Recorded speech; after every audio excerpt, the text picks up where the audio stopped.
कैसे हैं सब लोग। और क्लास 11th के लिए तैयार हो गए सब लोग। देखिए बच्चों, अब आप क्लास 10th पास हो चुके हैं क्योंकि सीबीएसई ने कह दिया है कि हम सबको पास करेंगे। बट अब यहाँ से आपका एक नया जर्नी स्टार्ट होता है और उस जर्नी के लिए आपको बहुत ही मोटिवेटेड होकर तैयार होना होगा, क्योंकि ये जो क्लास 11th है जस्ट क्लास 10th से आपका जस्ट डबल सिलेबस होता है। इसमें सिलेबस थोड़ा ज़्यादा होता है, आपको इसके लिए पढ़ने ज़्यादा पड़ेंगे और मेहनत भी ज़्यादा करना पड़ेगा, क्योंकि क्लास 11th के बाद ही आप कॉम्पिटिटिव एग्जाम में बैठ सकते हैं और फिर कॉम्पिटिटिव के बाद आपका करियर शुरू होता है। तो बच्चों, आपको इस क्लास 11th के लिए आपको बहुत ज़्यादा मेहनत करना है और मेहनत करने के लिए आपको तैयार होना पड़ेगा। आपने मैथ्स चूज़ किया है और मैथ्स जो है सब जानते हैं कि मेहनत करना पड़ेगा आपको। विदाउट मेहनत यू कांट गेट एनीथिंग, तो आपको मेहनत करना पड़ेगा। चलिए क्लास 11 का हम लोग नया जर्नी स्टार्ट करते हैं। क्लास 11 का जो पहला टॉपिक होगा हमारा वो ट्रिग्नोमेट्री होगा। ठीक है, क्लास 11th हम लोग ट्रिग्नोमेट्री से स्टार्ट करेंगे। इसके बाद हम लोग फर्स्ट चैप्टर से स्टार्ट करेंगे, फर्स्ट सेकेंड थर्ड फोर्थ ऐसे लाइन से चलेंगे। तो पहला जो टॉपिक है हमारा वो ट्रिग्नोमेट्रिक फंक्शन है।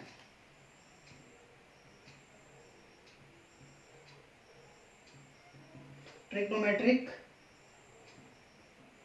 Function.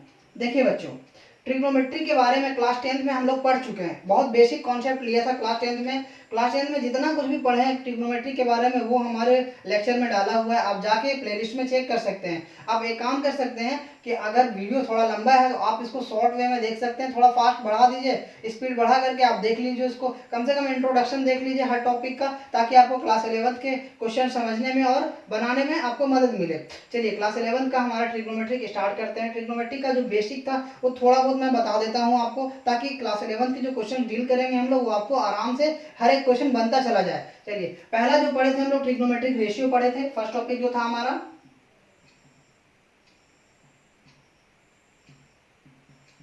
Trigonometric ratio.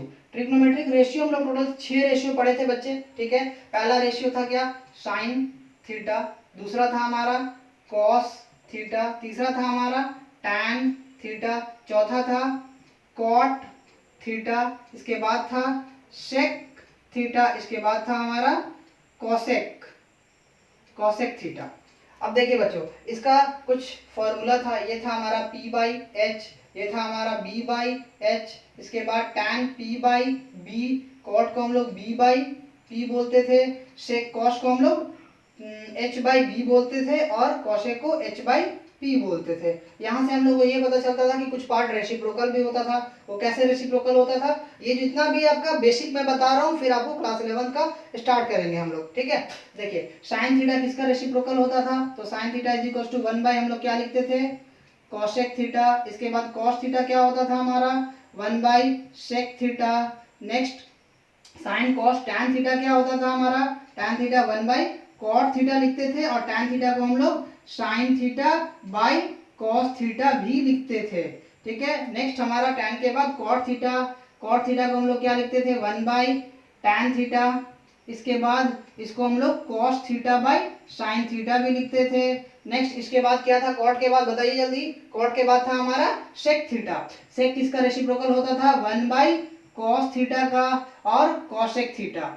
Cosec theta ये किसका रेसिप्रोकल होता था 1 बाई साइन थीटा का। ये था ट्रिग्नोमेट्रिक रेशियो। इसके बाद आया था some special angle, specific angle के बारे में पढ़े थे हम लोग। स्पेसिफिक एंगल हमारे टोटल 5 थे, 0 डिग्री, 30 डिग्री, 45 डिग्री, 60 डिग्री और 90 डिग्री। ये हमारे सम स्पेसिफिक एंगल्स थे।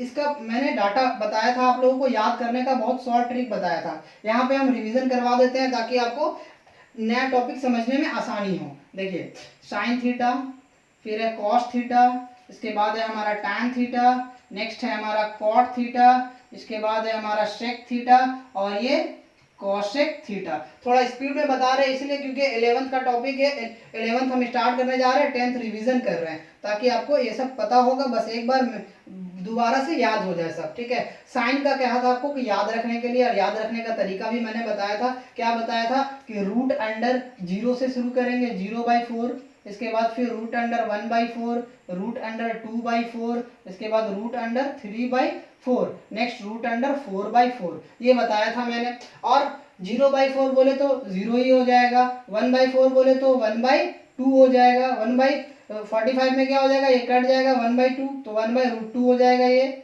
और ये इधर क्या हो जाएगा √3/2 2 हो जाएगा और इसका क्या हो जाएगा, कट के 1 आएगा। साइन का निकल गया, कॉस जो जस्ट इसका रिवर्स ऑर्डर था, तो रिवर्स ऑर्डर में इसको डाल दीजिए 1, नेक्स्ट है हमारा √3/2, नेक्स्ट है हमारा 1/√2, नेक्स्ट है हमारा 1/2 और ये 0।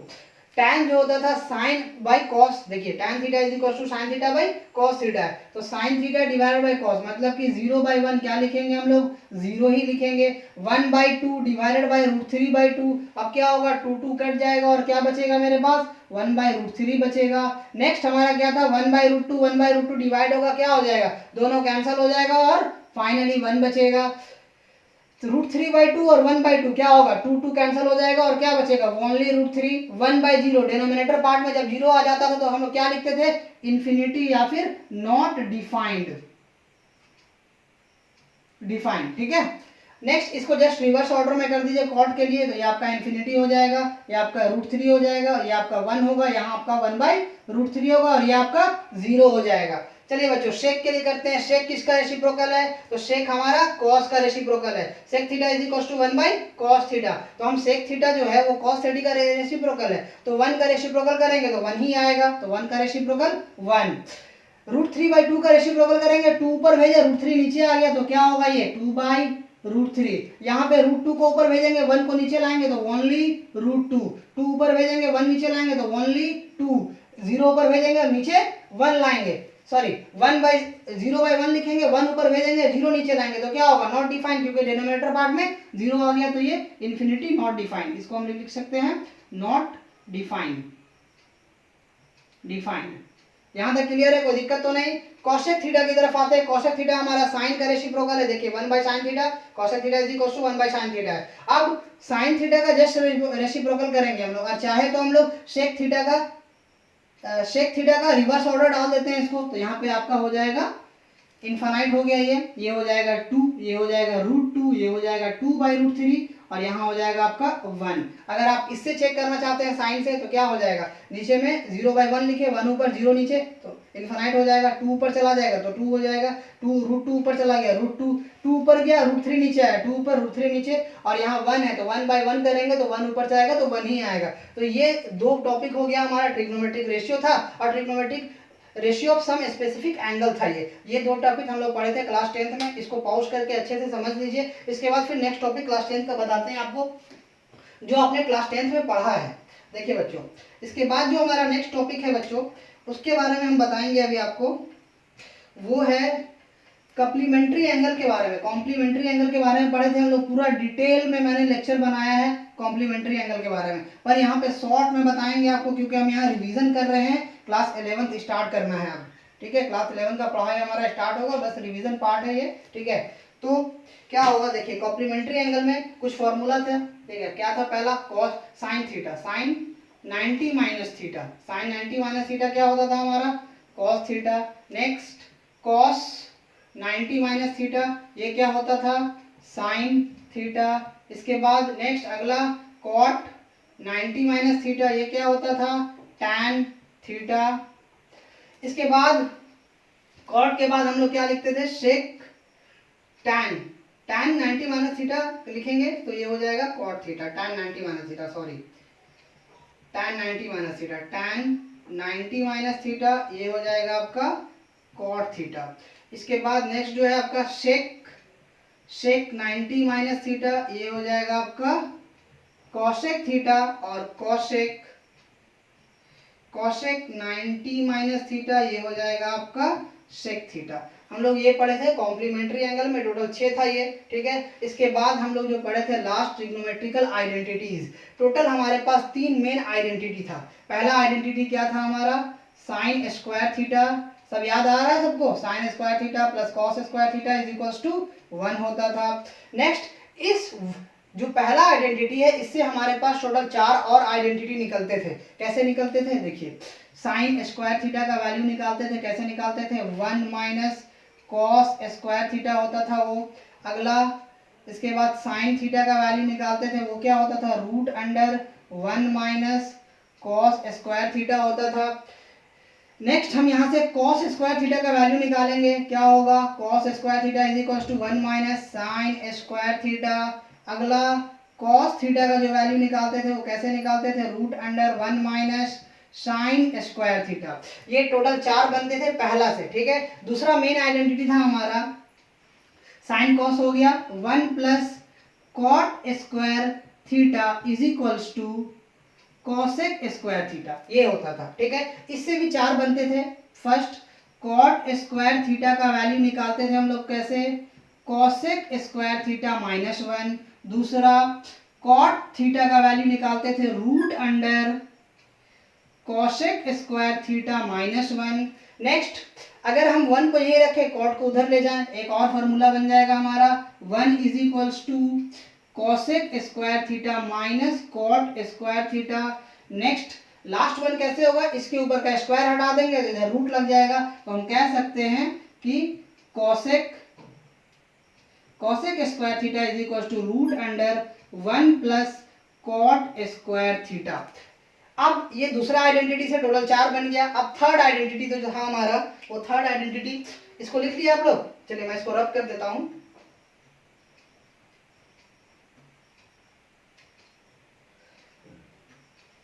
देखिए बच्चों, थर्ड आइडेंटिटी जो था हमारा, third identity 1 plus tan square theta is equals to sec square theta होता था। क्या, 1 plus tan square theta is equal to sec square theta. सब याद तो आ रहा है ना। देखिए अब इससे 4 फॉर्मूला निकलेगा। पहला tan square theta is equals to sec square theta minus 1।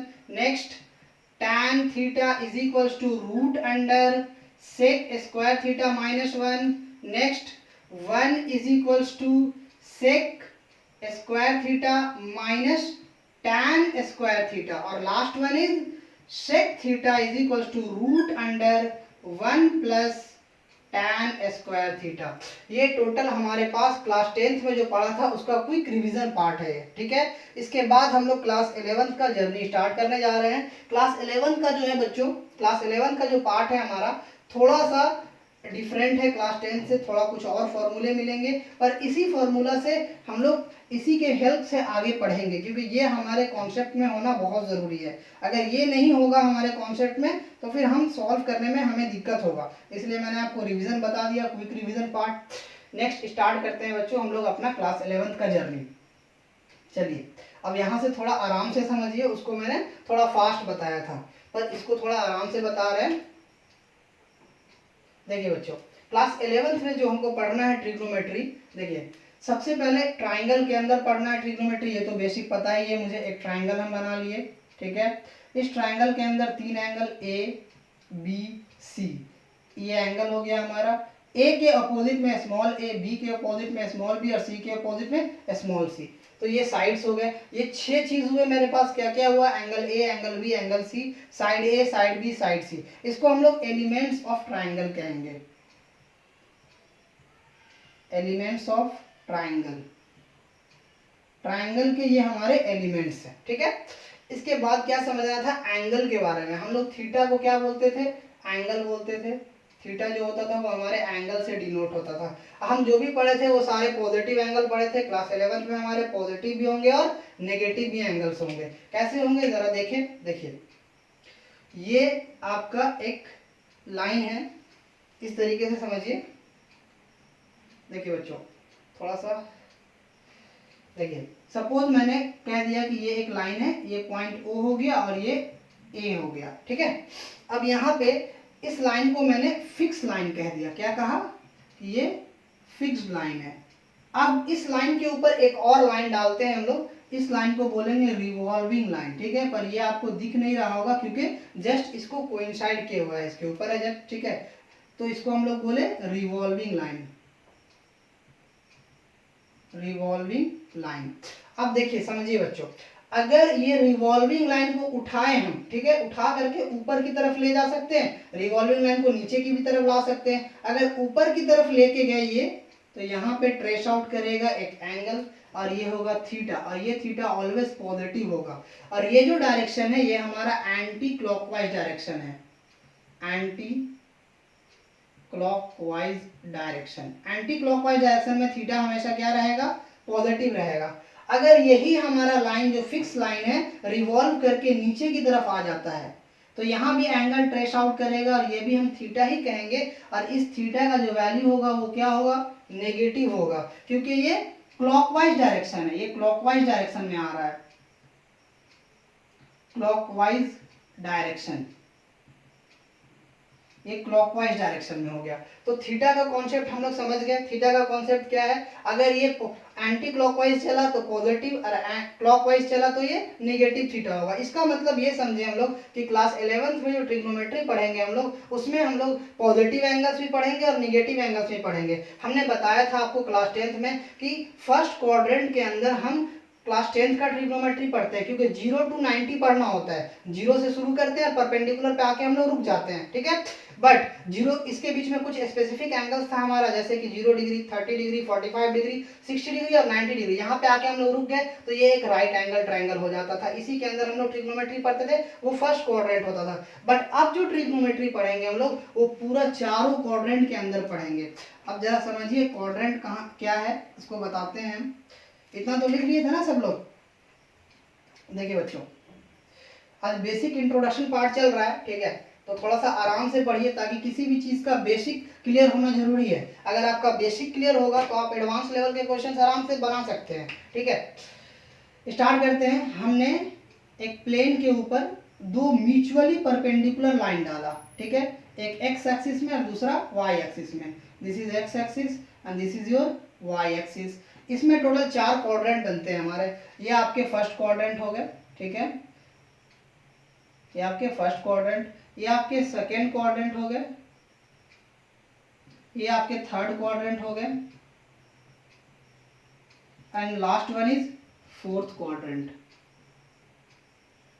ठीक है। यहां तक कोई दिक्कत नहीं समझने में। देखिए बच्चों, फर्स्ट क्वाड्रेंट के अंदर हम 0 से शुरू करते थे और 90 पे खत्म करते थे, ठीक है। इसके बाद ये आ जाता है हमारा 180 डिग्री तक, इसके बाद यहाँ आ जाते हैं हम लोग 270 डिग्री तक, और ये फाइनली 360 डिग्री पे जाके कंप्लीट एंगल बना लेता है, ठीक। तो फर्स्ट क्वाड्रेंट में हमने पढ़ा ट्रिग्नोमेट्री, ठीक है, क्लास 10th का। अब जो 11th का ट्रिग्नोमेट्री होगा, ये सपोज यहाँ पे एक रिवॉल्विंग लाइन रखा हुआ है, ये उठ करके यहाँ तक आया, फिर आगे भी आएगा और आगे आएगा और नीचे होते हुए पूरा कंप्लीट करेगा ये। तो फर्स्ट क्वाड्रेंट के अंदर हम लोग ट्रिग्नोमेट्री पढ़े थे। आप सेकंड में भी पढ़ेंगे, थर्ड में भी पढ़ेंगे, फोर्थ में पढ़ेंगे।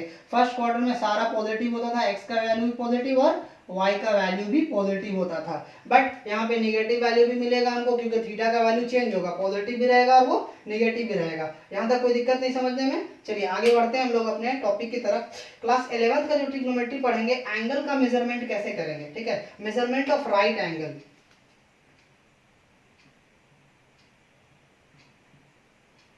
Measurement of right angle, measurement of right angle कैसे करना है ये समझिए बच्चों। देखिए 3 तरीका बताया गया है एंगल के मेजरमेंट करने के लिए, ठीक है। टोटल मेरे पास 3 मेथड है एंगल का मेजरमेंट करने का। क्या क्या है वो बताते हैं हम आप लोगों को। देखिए टोटल 3 मेथड है हमारे पास एंगल को मेजर करने के लिए। पहला जो है वो इंग्लिश सिस्टम है, English system.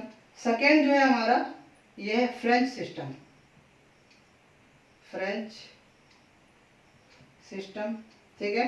And third one is circular system, circular system. देखिए क्लास फर्स्ट टॉपिक जो है इंग्लिश सिस्टम, ये आप बचपन में जान चुके थे, क्लास 6 से स्टार्ट हो गया था, क्योंकि यहाँ पे हम लोग राइट एंगल को 90 डिग्री में लेते थे, ठीक है। 90 डिग्री ये जो राइट एंगल लेते थे, मेजरमेंट ऑफ राइट एंगल, ये 90 डिग्री में लेते थे। क्लास 6, 7, 8, 9, 10 तक पढ़े। अब फ्रेंच सिस्टम को उतना अडॉप्ट नहीं किया गया, ठीक है। और उसके बाद सर्कुलर सिस्टम को लिया गया। ये आपके लिए नया है, बट ये पहले से ही बुक में दिया हुआ है, आपके लिए नया है ये। हम लोग इसको फर्स्ट टाइम पढ़ने जा रहे हैं, बट बुक में बहुत पहले से है। क्लास 11 में सर्कुलर सिस्टम पे पढ़ेंगे, क्लास 10 तक हम लोग इंग्लिश सिस्टम में पढ़ चुके हैं। अब जरा समझिए इंग्लिश सिस्टम में क्या होता था। तो one right angle is equal to लिखते थे हम लोग 90 degree, one right angle is equal to 90 degree लिखते थे। One right angle is equal to 90 degree होता था। 1 डिग्री इज इक्वल टू हमारा होता है 60 मिनट। ये जो सिंगल डैश है ना, ये मिनट कहलाता है, ये मिनट हो गया, ठीक है। इसके बाद 1 minute, single dash 1 minute is equal to 60 second, double dash second से डिनोट करते हैं हम लोग। फ्रेंच सिस्टम में अगर आते हैं हम लोग तो one right angle is equals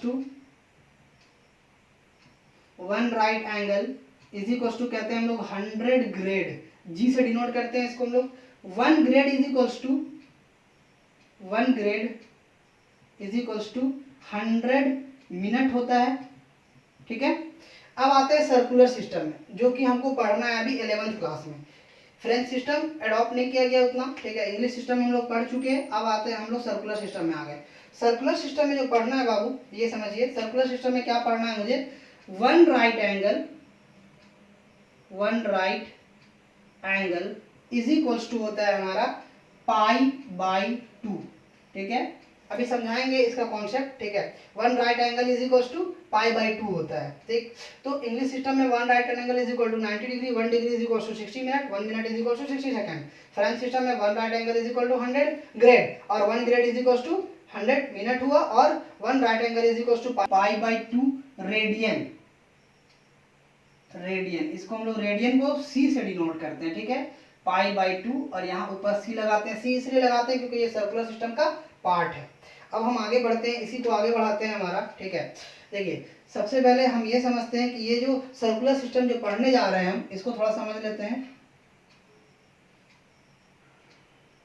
circular system जो हम पढ़ने जा रहे हैं, सर्कुलर सिस्टम, इसको समझते हैं।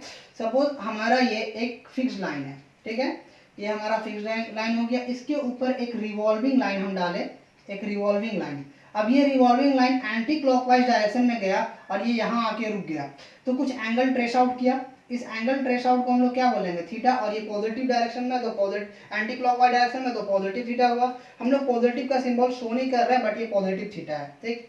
अब बच्चों ये समझिए कि हम इसको यहाँ से लेके यहाँ तक कुछ ना कुछ आर्क हुआ ये हमारा, तो आर्क को हम लोग एल से डिनोट करते हैं, इसको हम लोग आर से डिनोट करते हैं, ये रेडियस हो गया। और इसी को पूरी तरीके से कम बनाते हैं अगर कंप्लीट, तो ये आपका क्या हो जाएगा, एक सर्कुलर हो जाएगा, सर्कल हो जाएगा, और ये कंप्लीट एंगल बनेगा। यहाँ पे देखिए, इसी को हम ऐसे बनाते हैं, ये आपका एक कंप्लीट एंगल बनेगा, ये ऐसे कंप्लीट एंगल, ठीक है। ये हमारा रेडियस हो जाएगा, ये थीटा, और ये एल हो जाएगा। अब इसमें क्या है ये समझिए, एंगल जो होता है हमारा, देखिए बच्चों, एंगल जो होता है वो आर्क अपॉन रेडियस होता है, arc upon radius. Angle is equal to arc upon radius. अब ये एंगल क्या है, हम थीटा से डिनोट करेंगे, तो theta is equal to arc क्या है हमारा, एल है, ये एल है हमारा आर्क, तो एल, और रेडियस को आर से डिनोट किया, तो हम क्या लिखेंगे, hence theta is equal to L/R। ये हमारा रिलेशन आया किसके किसके बीच में, तो एंगल और रेडियस और आर्क के बीच में ये रिलेशनशिप आया। अब इस रिलेशन को मैं आगे बढ़ाता हूं और इसको थोड़ा डिटेल में आपको बताते हैं हम लोग। चलिए बच्चों, देखते हैं हम लोग relation between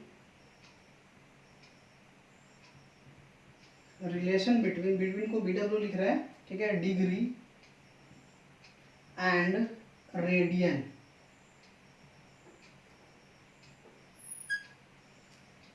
relation between degree and radian, radian और डिग्री के बीच में हम रिलेशन के बारे में बात करते हैं, ठीक है। देखिए बच्चों, रिलेशन जो है डिग्री और रेडियन के बीच में बात करना है, तो कैसे बना समझेंगे हम लोग इसको, इस तरीके से समझते हैं। फिर वही काम कर रहे हैं, रिपीट। एक हम फिक्स लाइन ले लिए, इसके ऊपर एक रिवॉल्विंग लाइन लिए हैं, ठीक है। अब ये जो हमारा रिवॉल्विंग लाइन है, ये पूरा मूव करेगा, कंप्लीट ऐसे मूव करते हुए एक पूरा सर्कल ट्रेस आउट करेगा इस मरतबा। आर्क जो होगा वो पूरा कंप्लीट सर्कल बनाएगा हमारा, ठीक है। तो ये हम 0 ले लिए क्योंकि स्टार्टिंग पॉइंट है, हमारा रिवॉल्विंग लाइन है ऊपर से, और ये एक सर्कल ट्रेस आउट कर रहा है, ठीक है। ये कंप्लीट सर्कल ट्रेस आउट किया, कंप्लीट सर्कल, ठीक है। ये हमारा एक कंप्लीट सर्कल हो गया।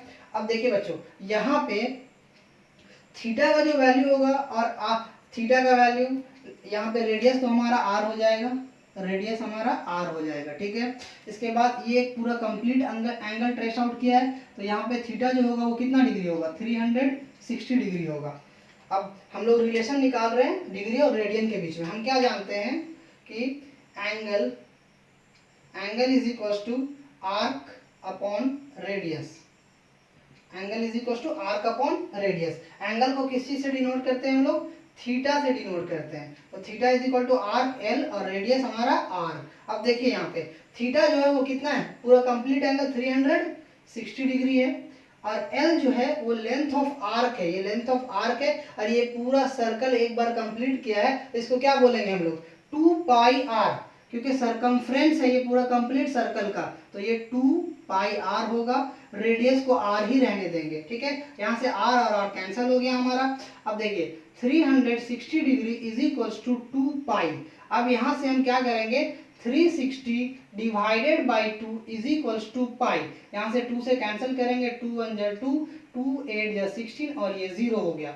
तो हमारा पाई का जो वैल्यू होगा बच्चों वो क्या आएगा, 180 डिग्री आएगा। क्या आएगा, pi is equals to 180 degree. तो ये पाई जो है ये ऑलवेज रेडियन में रहेगा और ये 180 डिग्री में रहेगा। तो यही रिलेशन है हमारा रेडियन और डिग्री के बीच का रिलेशनशिप है। यहाँ तक कोई दिक्कत तो नहीं समझने में। अब कुछ कुछ डाटा मिलेगा, जैसे कि हम 60 डिग्री को कैसे डिनोट करेंगे। सबसे पहले स्टार्ट करते हैं 30 डिग्री, इसके बाद 45 डिग्री, नेक्स्ट है हमारा रेडियन में डिनोट कैसे करेंगे, नेक्स्ट है हमारा 60 डिग्री, इसके बाद हमारा आ जाएगा 90 डिग्री, इसके बाद हम लिख सकते हैं 270 डिग्री, 270 डिग्री, और लास्ट हम लिख लेते हैं 360 डिग्री। ठीक है, अब देखिए 30 डिग्री को कैसे डिनोट करेंगे, तो हम ये समझे हैं अभी कि पाई इज इक्वल टू क्या है, 180 डिग्री, तो हमको 30 डिग्री लाना है। तो हम क्या लिखते हैं यहाँ पे, पाई मतलब 180 डिग्री। अब कितने से डिवाइड करेंगे, 30 आ जाएगा, तो 6 से डिवाइड करेंगे। देखिए 180 डिवाइडेड बाई 6 तो कितना आ रहा, 6 3 ज़ा 80, 0 तो 30 डिग्री। तो इसको क्या लिखेंगे हम लोग, पाई बाई 6 रेडियन। 30 डिग्री को क्या लिख रहे हैं हम लोग, पाई बाई 6 रेडियन। 45 को लिखेंगे पाई बाई 4 रेडियन। कैसे लिखेंगे, देखिए यहाँ पे 180 डिग्री डिवाइडेड बाई 4 करेंगे अगर हम लोग, ठीक है, तो कितना आएगा, 4 4 जा 16 कैरी 2 बचा, 4 5 जा 20, तो कितना डिग्री होगा, 45 डिग्री। तो यहाँ पे 45 को क्या लिखा, पाई बाई 4 रेडियन। नेक्स्ट 60 को लिखेंगे हम लोग पाई by 3 radian, pi by 3 radian. इसके बाद 90 को हम लोग क्या लिखेंगे, पाई बाई 2 रेडियन। 270 को लिखेंगे 3 pi by 2 radian, 3 pi by 2 radian. Next 360 degree जो होगा हमारा, ये 360 डिग्री को क्या बोलेंगे हम लोग, 180 को क्या बोल रहे हैं, पाई बोल रहे हैं, तो 360 डिग्री को 2 पाई बोलेंगे, 2 पाई रेडियन। तो ये एक रिलेशन है। अब इसी से नेक्स्ट टॉपिक स्टार्ट होगा एनसीईआरटी का। हमारा पहला टॉपिक जो होगा कि डिग्री से रेडियन में कन्वर्ट करना और रेडियन से डिग्री में कन्वर्ट करना, उसका एक एग्जाम्पल बना करके हम आपको बताते हैं। ठीक है, देखिए बच्चों एक एग्जाम्पल लेके बताते हैं। क्वेश्चन नंबर 1 एग्जाम्पल है हमारा, कन्वर्ट करना है, convert pi by 3 radian into degree. ठीक है, convert pi by 3 radian into degree. Pi by 3 radian को हम लोग डिग्री में लिखें। अगर यहाँ पे हम सिंबल सी डाल दिए तो रेडियन लिखने की जरूरत नहीं है, अगर रेडियन नहीं लिख रहे तो सिंबल सी डालना जरूरी है। ठीक है, अब कन्वर्ट कैसे करेंगे, हम जानते हैं कि वी नो दैट हम लोगों को पता है कि pi radian is equal to होता है 180 डिग्री, ये पता है हम लोगों को। तो हम यहाँ लिख सकते हैं कि 1 radian is equals to 180 divided by pi degree. Next हमारे पास क्या है, pi by 3 radian is equals to, इसको क्या लिखेंगे, 180 divided by pi into pi by 3। ये पाई और पाई कैंसिल हो गया, 3 से कट करते हैं तो 3 6 जा 18 और ये 0, तो क्या आया हमारे पास, pi by 3 radian is equals to 60 degree. ये एक एग्जांपल हुआ रेडियन से डिग्री में कन्वर्ट करने का। अगला एग्जांपल बताते हैं हम आपको, degree to radian. Question number 2, convert 45 degree into radian. 45 degree को हम लोगों को रेडियन में कन्वर्ट करना है। ठीक है, तो हम जानते हैं, वी नो दैट, हमें पता है कि pi radian is equals to 180 degree होता है। ठीक है, अब यहाँ से हम इसको, क्योंकि डिग्री यहाँ लिखा हुआ है तो डिग्री वाले को इधर ले आते हैं और पाई रेडियन को उधर ले जाते हैं, तो इसको ऐसे भी लिख सकते हैं 180 degree is equals to pi radian. तो ये क्या होगा, 1 degree is equals to pi by 180 radian. अब देखिए बच्चों कितना मेरे पास डिग्री है, 45 डिग्री, तो 45 degree is equals to pi by 180 into 45, ये रेडियन में आएगा। अब इसको सॉल्व कर लीजिए। 5 9 जा 45, 5 3 जा 15 और हमारे पास कितना बचा 3, 5 6 जा 30, 9 1 जा 9, 9 4 जा 36।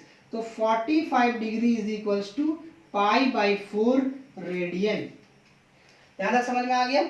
चलिए आज का जो क्लास था हमारा ट्रिग्नोमेट्री क्लास 11th का इंट्रोडक्शन पार्ट था। ये इंट्रोडक्शन लेक्चर था आपके लिए। ये हमको फर्स्ट टॉपिक में पढ़ना है। नेक्स्ट लेक्चर जो आएगा हमारा वो आपको ट्रिग्नोमेट्री के क्वेश्चन सॉल्व करेंगे। जो आज इंट्रोडक्शन पढ़े थे उसी को आगे हम लोग फर्दर बढ़ाएंगे। लेक्चर में बने रहिए और पढ़ाई करते रहिए मन से, क्योंकि अब आप 11th में आ गए हैं। अब आपको रेगुलर पढ़ना है और आपको रोज वीडियो लेक्चर मिलेगा। पर डे एक लेक्चर आपको दिया जाएगा क्लास 11th के लिए। तो हर रोज आप हमारे अपडेट पे रहिए, आपको हर रोज एक लेक्चर मिलेगा। Thank you so much.